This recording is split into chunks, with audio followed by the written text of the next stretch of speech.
Выпіў, запаліў, заснуў і не прачнуўся. Сцэнарый добра вядомы выратавальніка.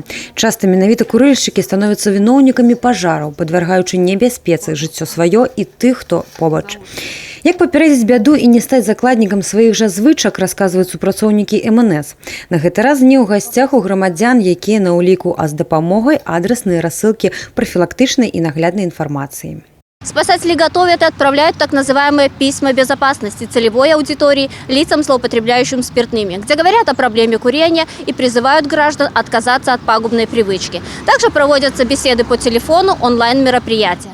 Онлайн-сустрэчы ва ўмовах эпідабмежаванняў праводзяць супрацоўнікі МНС з працоўнымі калектывамі, а таксама са студэнтамі і навучэнцамі каледжаў і ліцэяў. Зваротная сувязь ёсць. Большинство погибших на пожарах – это люди, которые не сгорели в огне, а задохнулись от дыма. Во сне человек не слышит запаха дыма. И от дыма мы проснуться не можем.